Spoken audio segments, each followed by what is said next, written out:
Their rivalry is legendary. Their fame, unmatched. This battle has gone on for nearly 3 decades, but today, it finally comes to an end. Goku, the tenacious Super Saiyan, and Sonic the Hedgehog, Sega's specialist of speed. Time to find out if Sega really does what Nintendo don't. For this bout, we'll be using the same rules Deathbella's had for the past 3 years. Most importantly, the original video games will be our primary source for analysis. He's Wiz and I'm Boomstick. And it's our job to analyze their weapons, armor, and skills to find out who would win a death battle. Somewhere out there, on a strange alternate version of Earth, humans coexist with anthropomorphic animals. But this world has been assailed over and over by the vile Dr. Ivo Robotnik, otherwise known as Eggman. Why the heck does he need such a dumb alias when he's already got a name as cool sounding as Robotnik? But hope persisted. Whenever the Eggman hatched a scheme, one did not have to wait long for a certain blue streak to speed by. This was Sonic the Hedgehog. He's the fastest thing alive! He's the fastest thing alive! While Sonic has a superhuman physique overall, speed is his speciality. In fact, superhuman speed is a natural trait for the anthropomorphic hedgehog, though Sonic's abilities are far superior to his kin. Wait a minute, all hedgehogs have super speed? That doesn't make any sense. Well, real hedgehogs are also nocturnal, not blue, and when they try to make friends with foxes, they get eaten. So I don't think Sega cares. Alright then, to stop Eggman from turning all his animal pals into batteries, Sonic cranked up that speed and weaponized it. He can crush his enemies with the spin attack, strike multiple times with the homing attack, go 0 to Sonic Boom instantly with the super peel out, and plow through hordes of badniks with the spin dash. Holy crap! I think this guy would just vomit all the time. He's also used a number of power-ups throughout his adventures, including elemental shields. The Aqua Shield is especially useful as it grants him an incredibly high bouncing jump and protection against his greatest nemesis. Robotnik? No, water.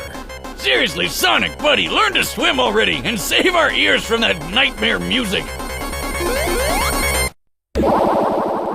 The blue hedgehog can also gain abilities from small alien beings called wisps. They can turn him into a fireball, a yellow drill, a black hole, a bunch of stuff really, even a demonic hungry hippo. But before we delve any further, there is something vital which we need to discuss. It's time to figure out Sonic's speed. Oh boy, here we go. While he has boasted that he is faster than light, Sonic has yet to prove this in canon without the aid of additional equipment or power-ups. Oh yeah, like when he connects to a trail of rings. But you can't take his bragging too seriously. He's still got some of that radical 90s attitude. I'm out of here. The highest official description of Sonic's speed labels him as hypersonic, or somewhere between Mach 5 and Mach 10. This actually isn't too far-fetched. The game Sonic Unleashed records his speed, and he can reach a maximum around 3,500, SPD. Sonic, he's got an STD. Sonic, it burns when he pees. Assuming SPD translates to metric meters, given the game's Japanese development, that puts Sonic's top speed over 7,872 miles per hour. Over 10 times the speed of sound, and just over the official hypersonic description. So, is that it? Well, it's possible, no, likely, that he's faster. In TV shows closely tied to the games, Sonic has dodged meteors, did this with a 10,000 frame per second camera, and even outran lightning. All of which implies that he can move and react around 200 to 300 times the speed of sound. How about that one time he caught up to a cyan wisp? He said that thing's almost as fast as him, even without its laser mode.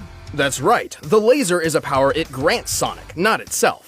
Still, wisps are incredibly fast. At one point, a group of them flew from Earth's surface to a black hole in orbit in the 20 seconds Sonic and Tails were talking. By measuring the planet's curve here, we can find that the wisp aliens must have been moving around Mach 200. As Sonic is faster than them, this supports his cartoon feats. Why isn't that black hole sucking up the Earth? That's what they do, right? It's more like a pseudo-black hole fueled by hyper-go-on energy.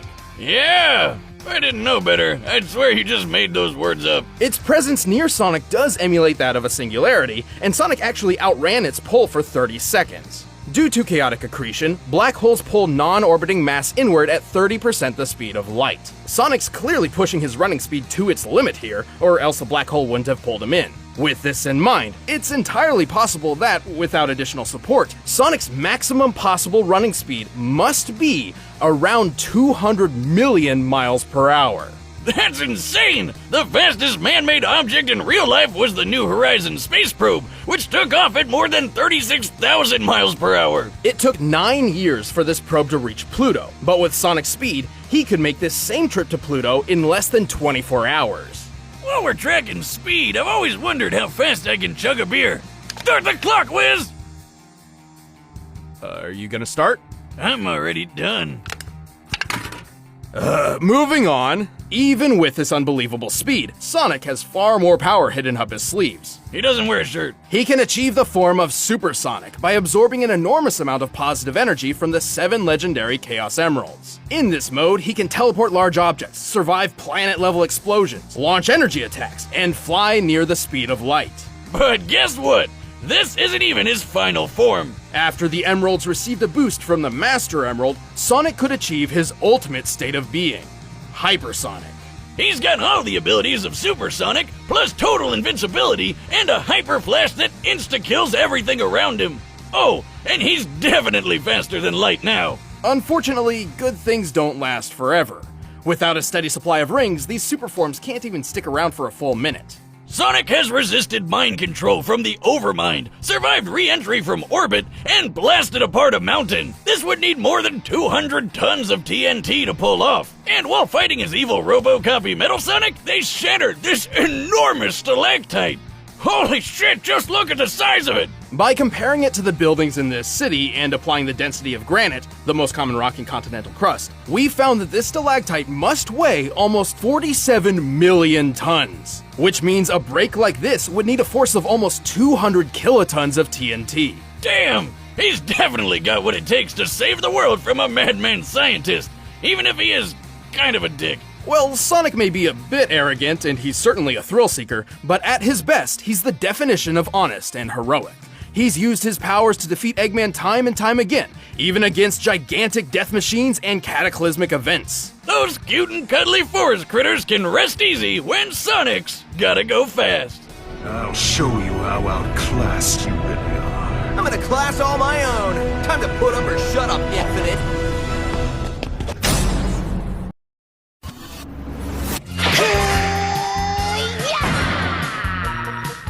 Kakarot was born to a low-class Saiyan warrior on the planet Vegeta. He narrowly escaped the extinction of his entire race when he was sent to Earth with a single, simple mission. Destroy everything! Then he conveniently bumped his head and forgot about it all! Dubbed Goku by his adoptive grandfather, his life revolves around combat. He cares little for anything else, unless food is involved. Can I have another bowl, please? At 12 years old, he was trained by Master Roshi in Kame Sennin Ryu, which pushes a person to superhuman levels. Complementing his Saiyan biology, Goku's superhuman strength, speed, and senses skyrocketed. He developed numerous fighting techniques, including the fast-moving after image and the dragon throw, his trademark grapple. At 15, he was already so powerful that the only worthy teachers left were gods and a talking cat, but mostly gods! He was only a kid and his power level was already enormous. It's over 9,000! Not yet! Okay, now it is. What, 9,000? False! In the Japanese manga, Goku's power level at that time was 8,000. But it doesn't even matter because power levels are absurd. The entire point of introducing them was to show how unreliable and meaningless they were.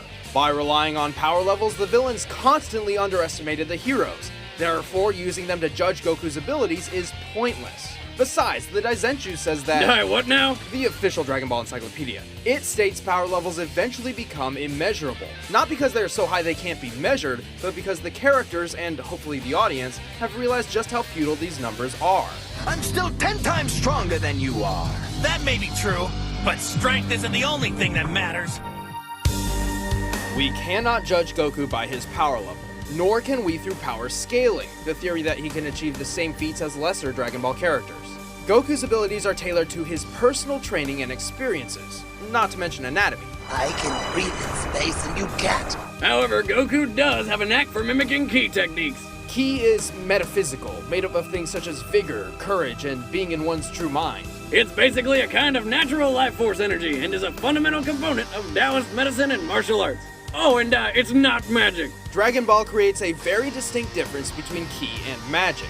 Ki is dependent on the physical ability of the user, and magic users like Babidi are clearly using something different. Goku harnesses and manipulates his ki energy Into badass lasers and stuff, like ki blasts, energy barriers, and the Destructo Disc, which he totally stole from Krillin. The solar flare blinds opponents, and the spirit bomb puts energy from other things into a giant death ball that takes friggin' forever to make. and energy taken from sentient beings must be voluntary. The spirit bomb is fueled by positive energy, which is only effective against those filled with negative energy, aka evil. In the Super Android 13 film, Goku actually absorbs the ki gathered from the spirit bomb, becoming one with it, transforming and manipulating the energy himself. But his two best moves are the Dragon Fist, where he supercharges his punch with a golden ki dragon, and the one and only Kamehameha, a giant focus beam which every kid in the world has always wanted to do. Don't lie, you've tried it. Goku also uses ki for telekinesis and high-speed flight. He can even sense the power and location of other ki sources, then teleport directly to them with instant transmission. Which is light speed! You dematerialize and travel as a mass of light. Again, false! This is another mistake in translation. According to the original manga, instant transmission is, well, instant. Its only flaw is that it requires concentrated focus. It's no good. I can't concentrate. Also, he can read minds. Wait, what? Is there no limit to this ki thing? There is. Goku draws from a finite pool of ki energy. So to increase his power, Goku perfected the art of Kaioken. This amplifies Goku's ki, multiplying his strength, speed, defense, and so on. Only one problem. It puts a giant strain on his body and could even kill him. Kaioken times 20! But Goku does not have to rely solely on his ki. He wields the Power Pole, a magical staff which expands and contracts. When he's hurt, eating a sensu bean heals him up, and to get around, he rides the Flying Nimbus, a flying cloud which probably tastes like cotton candy. Still, the Kaioken was Goku's trump card for some time until a fateful battle with the tyrant Frieza, who pushed Goku past his limits to achieve the legendary form of Super Saiyan. There are 4 different levels of Super Saiyan, each drastically boosting his power. Like the Kaioken, each form does burden his body, though Goku has trained to minimize this. Super Saiyan 3 multiplies the already combined power of Super Saiyan 2 by 4, but comes at a horrible price. That hair. Oh, and it pretty much destroys his body while he's using it, but my god, the hair! Fortunately for Goku, the life-sapping Super Saiyan 3 form would be trumped by his final transformation, Super Saiyan 4. This form alters his body to better endure the 4,000 times power increase. Complete with pink fur and eyeshadow. Fear the ultimate form! Goku attained a new legendary form called Super Saiyan God. Despite being a temporary boost, Goku's body absorbed the godly power, essentially making it his new base form. Then, after mixing its power with his Super Saiyan ability, he became a Super Saiyan God Super Saiyan! Oh, come on! There had to have been a better name. Ultra Saiyan, Master Saiyan, Super Ultra combo with Fry Saiyan, anything but that mouthful. With each transformation, minus full-powered Super Saiyan 1, Goku loses some self-control, becoming more violent and instinct-prone. When I'm at this power level, it's hard for me to listen to reason. I just lose control. Goku's greatest strength is his tenacity and never-give-up attitude. He does not fight to defeat others, he fights to defeat himself. However, this may also be his greatest weakness. He prefers a fair fight, eager to see his opponent's maximum potential. He's about to reach his maximum. This could be your last chance. I want him to reach his maximum. I want to fight him when he's at his best. But when the whole world is at stake, well, hindsight is 20/20. And although he's more than tough enough to survive in a vacuum, he clearly needs oxygen, so no breathing in space. Plus, well, Goku's not very bright. Despite some basic schooling from Roshi, Goku has never had a day of certified formal education in his life. It took him years just to learn how to drive. But why the hell would Goku need to drive a car? Even so, Goku understands his weaknesses. To him, a formal education would just be a waste of time. He is already a genius when it comes to martial arts. And even if he does get the hell beaten out of him, he improves with every fight. And that is what Goku is all about. He thrives on becoming stronger and bursting limits, and has overcome every obstacle in his way. Even marriage. Goku might just be the greatest martial artist in fictional history. What are you? I am the hope of the universe. I am the answer to all living things that cry out for peace. Allied to good, nightmare to you. Let's end this debate once and for all. But first, all this talk of Eggman's got me hungry. But right now, it's time for a death battle!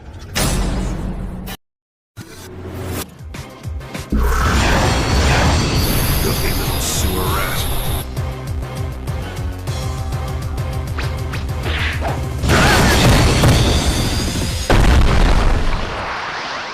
Now it's my turn. Haven't you seen a hedgehog before? You're pretty strong.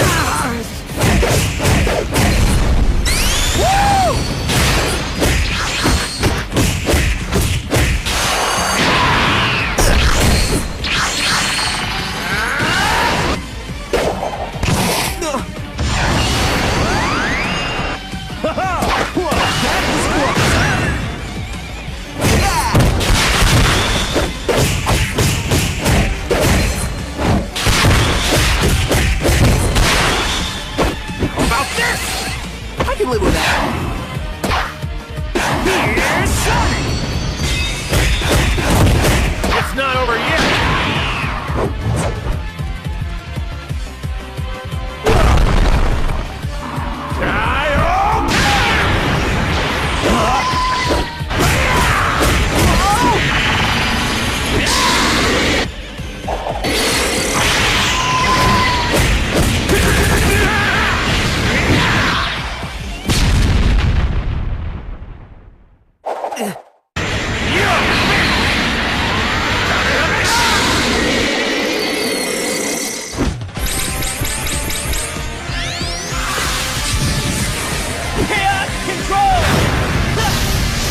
You're strong.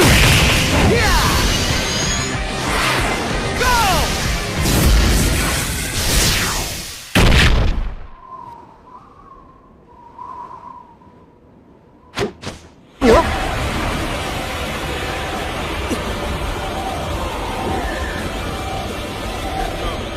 Ultra Instinct! Not bad!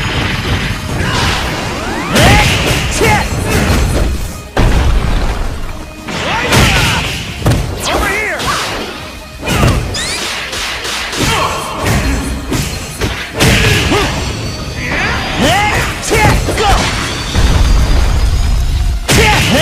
Try this! Come on, step it up!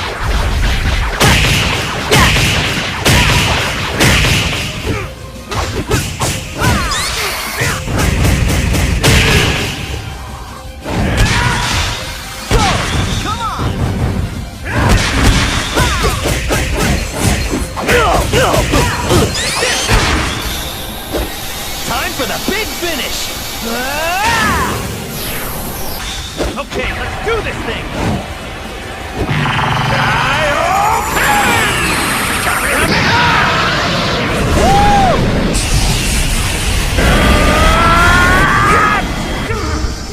Here's Sonic!